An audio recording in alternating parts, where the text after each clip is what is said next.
This is the most travel-friendly flosser Philips Sonicare has produced, and it takes the challenge to well-known competitors. The Compact Flosser 1000 is a good cordless option. It does what it needs to do with some neat design choices. If you're aware of the pros and cons, then this might be the dental care accessory you want to help you clean between the teeth. Waterpik has been the dominant brand for many years, and although many other smaller companies have great options, they haven't challenged Waterpik like a major player such as Philips could.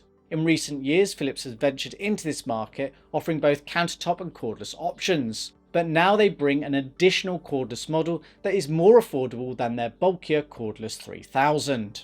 As the name suggests, this is a more compact model because it is designed to be collapsed. In this state, it measures 14.5 centimeters or 5.7 inches tall. It extends to 32 centimeters or 12.6 inches tall with the nozzle attached.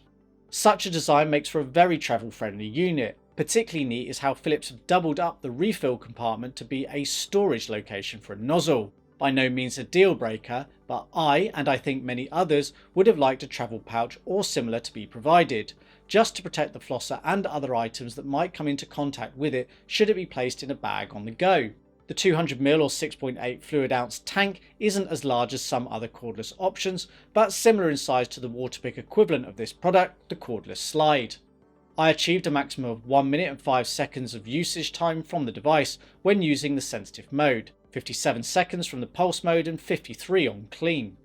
It's just about enough time to floss properly when you've mastered the technique, but I know many would want to refill. It's a trade-off one has to make, size vs usage time. It's a common theme I've experienced in my time testing such products. There are two ways to fill the flosser, via the port on the top or by removing the reservoir entirely and then refitting the main body. I've personally found it easier to fill via the port. It is useful to be able to remove the reservoir. It helps with emptying and cleaning. The fit is definitely snug and some might find it a bit tight, but I don't think it could be any looser without the risk of leaks. The top tip when collapsing is to open the refill cover as it lets the air through, thus reducing the pressure and resistance. That refill cover isn't overly difficult to open, but it takes a bit of getting used to. It's a bit easier if you have long nails. There's a single power button to turn it on and a separate one underneath to switch between the modes. It is possible to change the modes prior to turning it on and whilst it is on. I also like how they are clearly labelled with text and an LED. My preference is the clean mode with a consistent water pressure.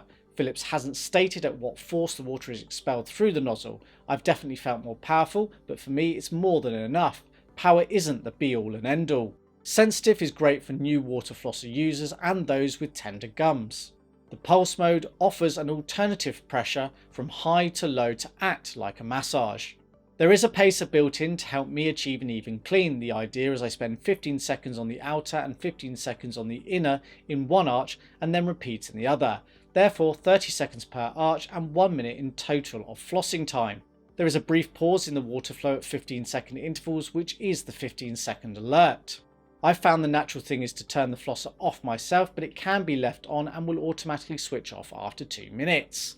Using the clean mode, I was finding that I was running out of water slightly before the full 1 minute of flossing was up. It also seems that Philips have added a little extra length to the hose within the reservoir, which helps ensure as much water as possible is pulled through. Some flosser hoses are marginally short and a little excess water is left over at times.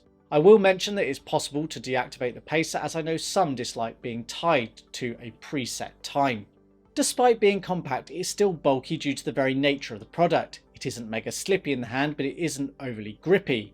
I've not found the body of the flosser to be quite as resistive and in turn grippy as Sonicare toothbrushes, for example. Although the nozzle can be rotated, I found it is too stiff to do one-handed. I needed to hold the flosser with one hand and use the other to rotate it when in use.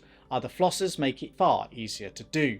I've stuck with the N1 standard jet style tip nozzle, but also included is an N2 comfort nozzle with a rubber tip, ideal for sensitive gums. I found the flossing experience to be comparable to the Waterpik or other brand equivalents. It doesn't eject the water in the X-shaped pattern, or quad stream to give it its technical name, of Philips' more premium water flossers. I don't think it makes a big difference as a general rule, but there is a sensation difference in use if you are used to such.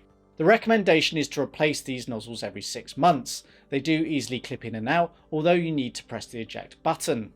Nozzles are about $10 for a pack of 2. Rather frustrating though, it seems Philips sells them as a pack with one of each style, so if you prefer one over the other, you have to buy a pack that contains both. I certainly don't love this.